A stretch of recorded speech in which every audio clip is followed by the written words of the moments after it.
Peter B. Collins, news and comment. It's Friday, December 2nd, 2016. The right-wing assault on freedom of expression, academic freedom, and the right to criticize the state of Israel. Oh, it is growing. And under a President Trump and an Attorney General Sessions, it can only get worse. Well, the Senate, in a rare move, unanimously approved a bill on Thursday aimed at limiting the free speech rights of college students who express support for Palestinians. By unanimous consent, the Senate quietly passed the so-called Anti-Semitism Awareness Act. It was introduced 48 hours earlier by Bob Casey, an alleged Democrat from Pennsylvania, and Tim Scott, the Republican from South Carolina. And it embraces the State Department's broad, widely criticized definition of what is anti-Semitism. That definition from a memo back in 2010 includes examples like delegitimizing Israel, demonizing Israel, applying double standards to Israel, and focusing on Israel only for peace or human rights investigations. Now, that is very broad language, and it's troubling because it really and clearly enters into the political arena. Anti-Semitism is an expression of hate for persons of Jewish heritage or religious practice. And to broaden that, to provide this umbrella for the state of Israel and its supporters is deeply insulting to people who believe in honest interpretation of language and the First Amendment of the Constitution. Now, they say that it doesn't quite adopt that legal standard from the State Department. It just, or from the past, it just directs the State Department to take it into consideration. But as I mentioned in the intro, under a Trump-Sessions regime, the interpretation of this is not going to be friendly to the critics of the State of Israel. This is going to suppress freedom of expression in very serious ways. And it's troubling that it passed without much debate that I'm aware of and with no opposition. There was one vote not tallied. Bernie Sanders is on a book tour, and I believe he did not participate in the vote in Washington yesterday. In addition, we have the looming problems that have surfaced just in the last week or so. There is the prop or no prop, or prop or not, I guess it's called. Prop is short for propaganda.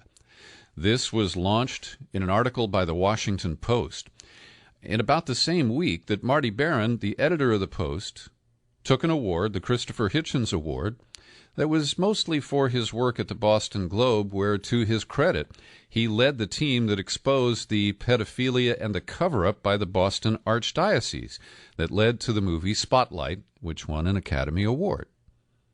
But the same Marty Baron was tweeting and promoting the article about prop or not that didn't identify the source of this McCarthyite watch list of alleged left-wing propaganda outlets.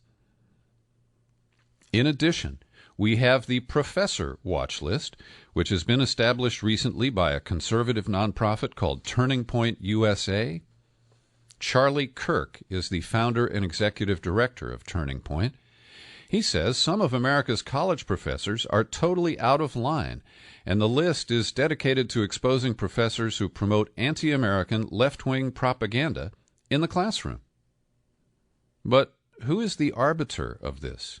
What information is used to determine who gets placed on this list? My friend Mark Crispin Miller is one of those people, and also a professor at the University of Pennsylvania who was added to the list. Her name is Anthea Butler. She published an op-ed today at The Guardian that I've linked to in the show file for today's podcast. She writes, as one of handful of religion professors in America who study, write, and teach about conservative Christianity and politics, I am all too aware of the real meaning of the list and its purpose. Promoted by Turning Point USA, The list is not simply designed to expose professors who discriminate. It is designed to silence and smear. Turning Point USA has chapters on over 300 college campuses. I didn't know that. And the professor continues, to combat anything or anyone that doesn't promote or teach with a conservative viewpoint. That's the goal of this organization and its allies. It's an all-out bid to control not only academic freedom in the university setting, but to create a hostile climate for free speech and academic freedom. And the professor closes with this. The irony of all this is that while I'm on the professor watch list, I'm probably one of the few professors in America who encourages the students who take my religious right in America course to attend conferences like CPAC and the Value Voters Summit. She goes on to say, when groups like Turning Point USA say that I should be watched because I am advancing a radical agenda in the lecture hall, maybe I should. I'm teaching about their organizations and how conservatives think. Radical indeed.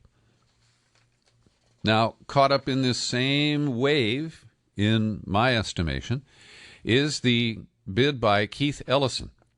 He is the only Muslim member of Congress, a Democrat from Minneapolis who I know and respect, and I welcome his willingness to step up to chair the Democratic National Committee because he would move it away from the corporate liberal elite right wing, it's not right wing, but these neoliberals who have captured the control of the party.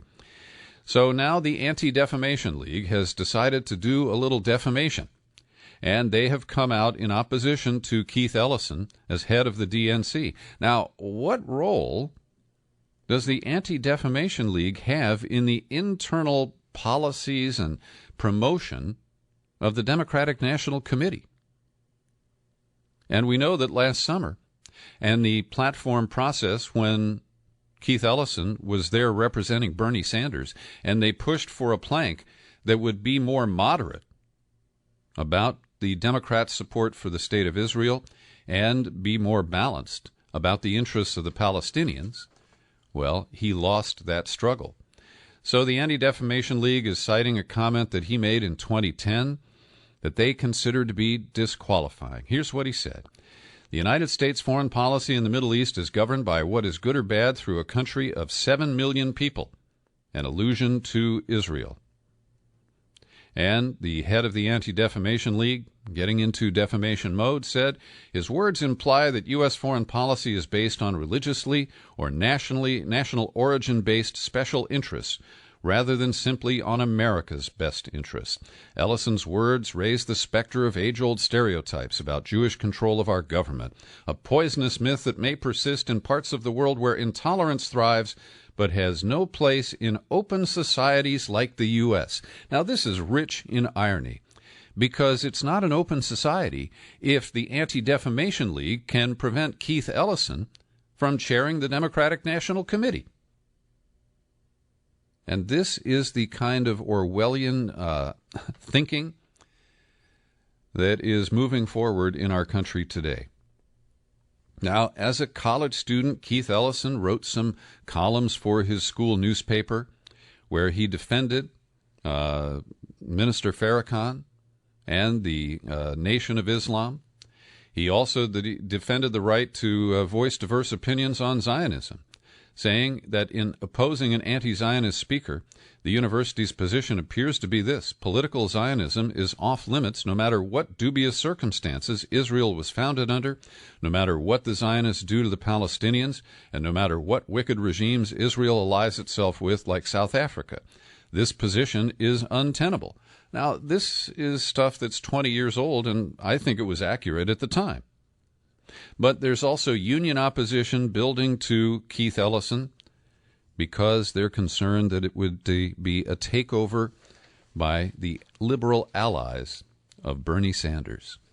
So it is interesting to see organized labor, not all of it, but parts of it, close ranks in support of an Israeli move to block the nomination or ascension of Keith Ellison to chair the Democratic National Committee. Now, Rich Trumka of the AFL-CIO has been properly criticized for sending out a recommendation to his members that they either vote for Keith Ellison, abstain, or not vote at all.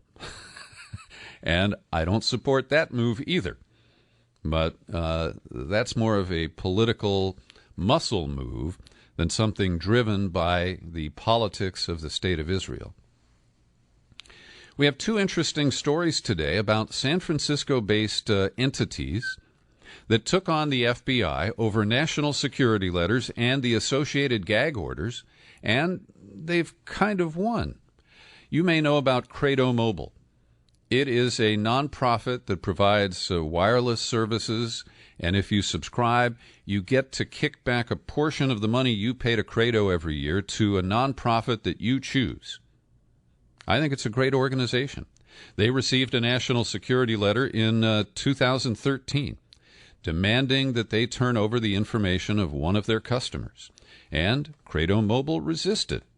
They went to court, and we're only learning about this now. It started back in 2013, and a federal judge here in San Francisco, Susan Eilston, ruled in favor of Credo and said that the FBI had violated the Constitution by accompanying the NSL with a gag order.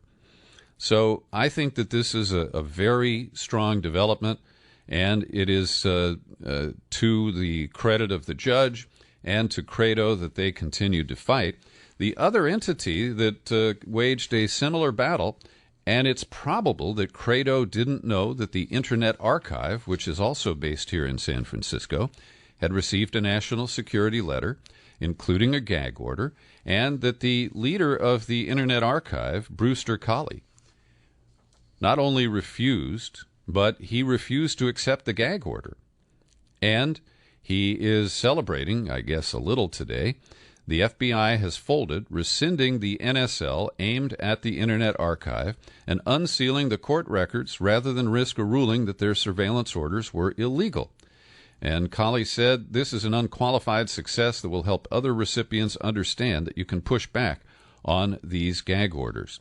So I'm linking to the article from The Intercept that details this, and it mentions the history of the national security letters going back to the 1980s, the way that their use was exponentially expanded after the Patriot Act broadened the use of national security letters, that the inspectors general of the Justice Department have repeatedly reported widespread abuse of the national security letters, the case of Nick Merrill, the New York Internet service provider, who also resisted and finally last year was released from his gag order.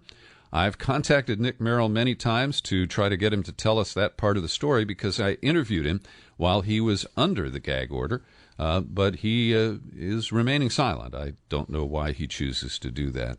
So one other interesting element about these national security letters is that because of one of the clauses of the USA Freedom Act that was passed last year, recipients of an NSL can now challenge the gag order at any time. But the FBI is continuing to send out form letters that tell people they have very limited opportunities to protest the gag order. So a lawyer from the Electronic Frontier Foundation said it's a matter of public interest that the FBI continues to issue NSLs that incorrectly inform recipients that their ability to challenge non-disclosure requirements is limited to a single petition per year. So even with the law and the courts trying to limit the FBI, they continue to operate as a rogue agency. That's the way I describe them. There has been an effort to deny entry to the United States by a Canadian freelance journalist, a photojournalist, who was assigned by the Canadian Broadcasting Company to cover the protests at Standing Rock, North Dakota. His name is Ed Ou, last name spelled O-U. He's 30 years old. He has covered wars all around the world. He's had to endure aggressive interrogations at border crossings. But when he attempted to fly from Vancouver to Bismarck, North Dakota, He was held for 6 hours by U.S. immigration authorities in Vancouver and ultimately denied entry. They also took his 2 cell phones, and it was evident that they apparently switched out the SIM cards and took all of the data that was stored on his phone.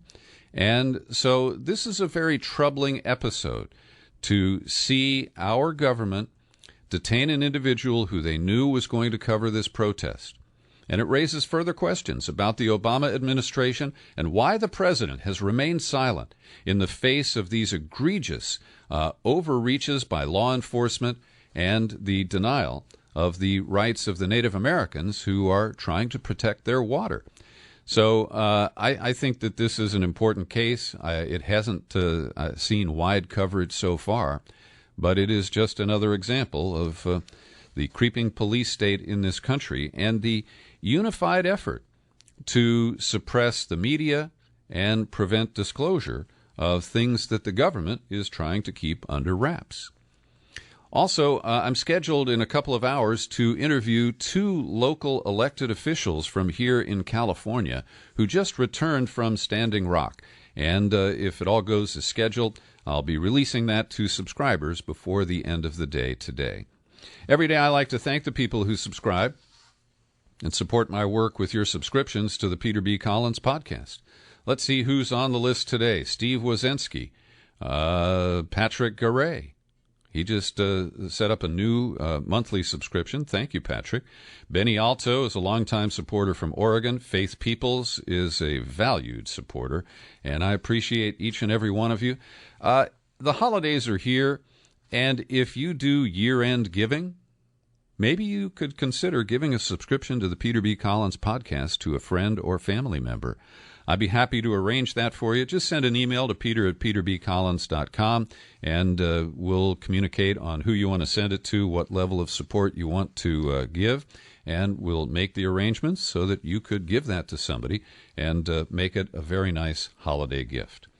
Well, the recount elections that we discussed with Jonathan Simon in our latest in-depth interview are proceeding, but Trump allies have thrown huge legal roadblocks in each of the 3 states where Jill Stein of the Green Party has launched these recalls. And in Michigan, for example, the state attorney general, a Republican, says that Jill Stein's effort puts Michigan voters at risk of paying millions and potentially losing their voice in the Electoral College in the process.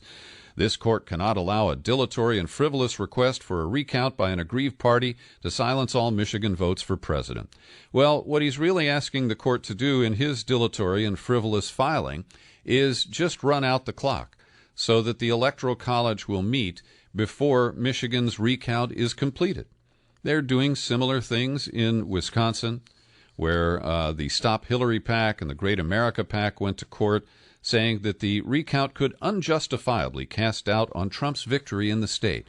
Now, Trump is the guy who said the election would be rigged. Trump is the guy who said that there have been millions of, voter fraud cases that he thinks caused him to lose the popular vote.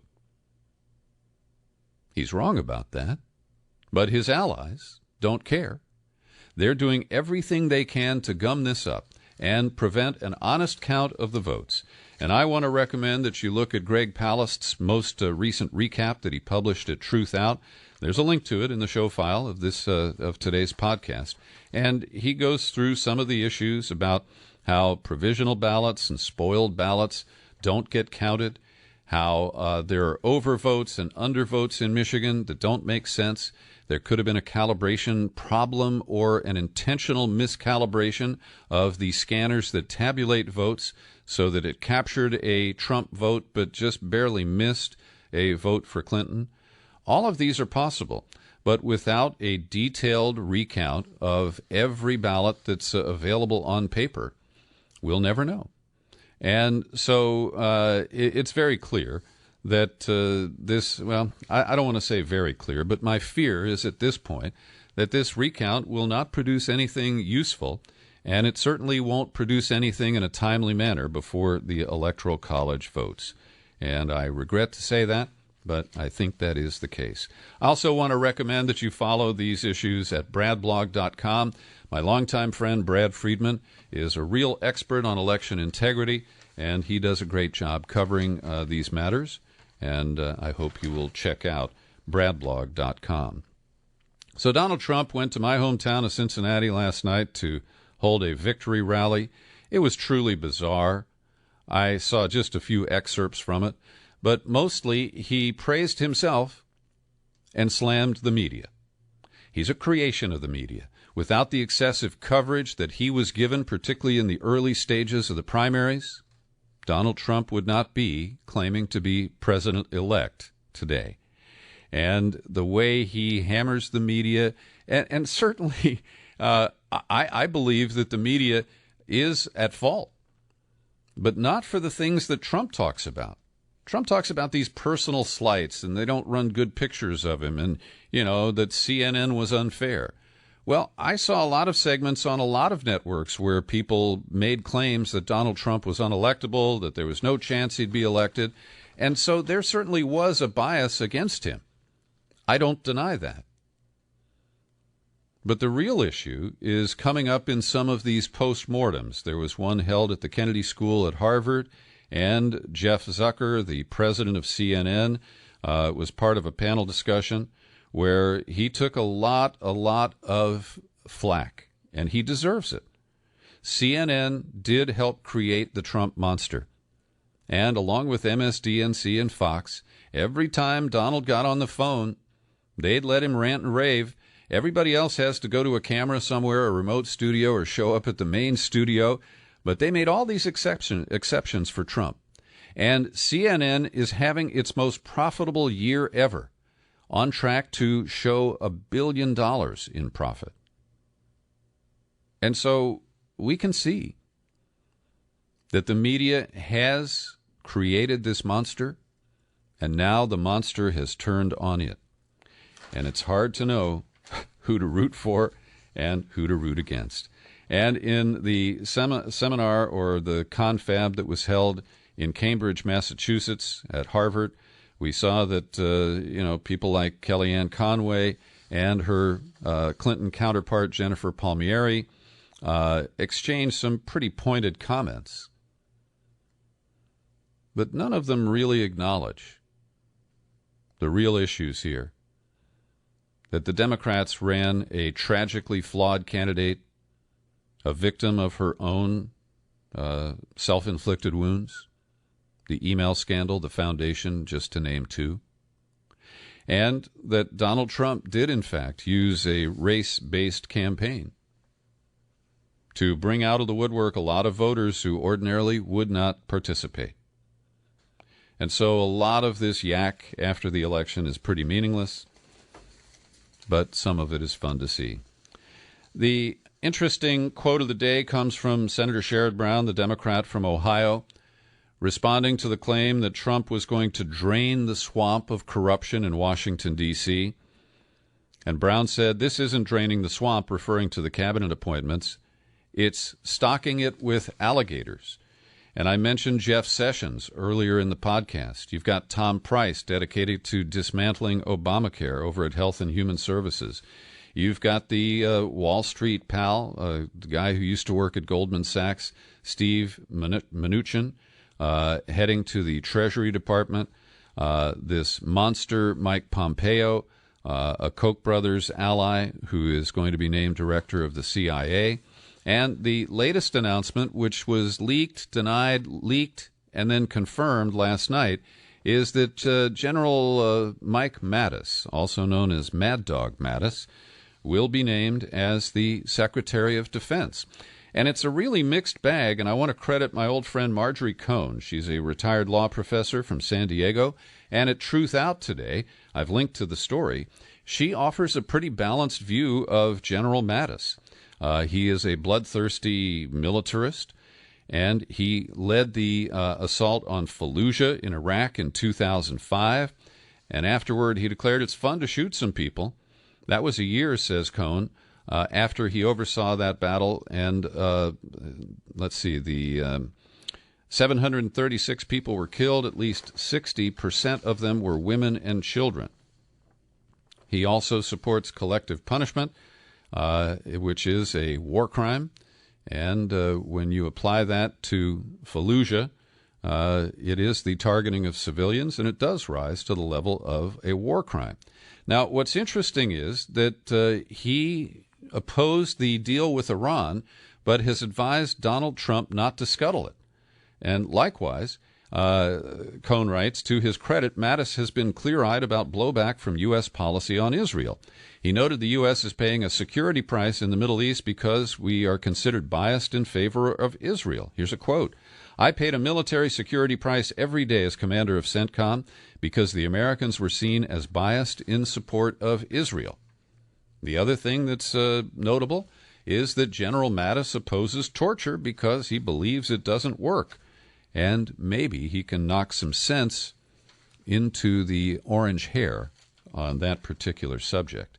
In a largely symbolic move, but one that gives more ammo to Donald Trump after January 20th, the Senate, on a 99-0 vote yesterday, agreed to extend the presidential authority to impose sanctions on Iran. And this, I say, is largely symbolic, but it does give an arrow in the proverbial quiver to Trump if he decides to crack down on Iran. The United Nations and Ban Ki-moon, the outgoing leader there of the General Assembly, he gave a speech and he gave a narrowly worded apology to the people of Haiti, acknowledging the United Nations' role in failing to address the cholera outbreak that has killed over 10,000 people in Haiti in the last 6 years. But he came short of acknowledging that the UN was responsible for introducing cholera to Haiti, which we know came in through the peacekeepers who were dispatched from Nepal. I want to respond to some feedback from listeners. I can't remember this person's name, but on Twitter he or she uses the handle Twisted Politics. And Twisted Politics tweeted the other day a reminder that today is the one-year anniversary of the deadly shooting spree in San Bernardino, California. And I generally don't cover stories just based on the calendar and anniversaries. But Twisted Politics reminded me that I had published a list of 13 unanswered questions about the investigation into the San Bernardino shooting. What happened to the third shooter? How do you square the eyewitness accounts of 3 tall, male, white shooters with the 90-pound, 5'3" female accused whose name is Tashfeen Malik? How did the active shooter drill that was underway have any connection to the events of that day? The Facebook post, and this is the most outrageous part of it. The FBI leaked the information and never provided a transcript or a copy that Tafshin Malik had made a Facebook post where she pledged allegiance to al-Baghdadi of the Islamic State either during or just after the shooting spree. It's a year later. We have never seen any proof of that, and I consider it to be total bullshit. And the U.S. media just fell for it hook, line, and sinker. Also, that same post, we're told, was made at or near the start of the shooting, but that she only had a burner phone. So how did she post on Facebook with a burner phone? You can't do it. We also raised questions about the news chopper video of the final shootout scene that's very different from the dramatic still photos that are shown with the hood raised and the vehicle all shot up. We never saw dash cam videos of that scene. And there are other questions that continue to linger today, and nobody's interested in that anymore. It's all solidified. The story has gelled. You can't ask any questions about it, and it is routinely used as a reason to support more surveillance, draconian police state activities in this country. And if we don't get to the bottom of the facts of these events, they will continue to be used against our constitutional rights. That's what I'm seeing. Also, I want to thank a number of people who have responded recently. Andy Drawl, who is a Bay Area listener, responded to my list of the 9 ways that Obama set the stage for the Trump election with his own list of 6 additional reasons, mostly based on employment and economics, of why Obama set the stage for a Trump victory. Andy, I appreciate your smart input there. Also, in recent days, I've gotten a lot of feedback, critical feedback, about my coverage of Yasha Levine at Pando. And Yasha is the reporter who has been critical of the encryption system called Tor, and also an audio encryption system called Signal. And both my webmaster, John Gorenfeld, and listener George Maschke had strong responses. And first, John Gorenfeld, who is my webmaster, a very bright guy. I've always been skeptical of the Pando anti-crypto line. The math is insanely unbreakable. I know it's all a DARPA project, and every now and then there's a government backdoor. But in a recent exercise in code breaking and asking my Mac to calculate how long it would take to crack a key of mine, I was given a time estimate of the age of the universe. Okay, so John Gorenfeld is a big believer in encryption. He says this Torgate campaign of Pando's is, he said it seems like something that Mark Ames, one of the founders of Pando, dreamed up in an opium haze in between sexually harassing Russian women. Ames used to run a publication in Moscow. But he closes by saying, those Snowden slides say it all. The NSA admits it can't hack Tor. Even when you read about secret rooms at AT&T and Yahoo where the NSA steals your email, that's in the much easier world of snooping on unencrypted data or data that you trust to be encrypted by someone else only to find out that someone else is sharing the keys with the NSA. And he closes by saying Levine's inability to come up with many technical details is also telling. Then George Maschke, who is a listener. He was once interviewed on this program. He is based in the Netherlands. And he writes, I was dismayed to hear you spreading fear, uncertainty, and doubt about the most robust anonymity and privacy tools available, Tor and Signal.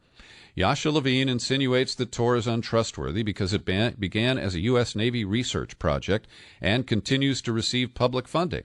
But this is no dark, deep secret, he says.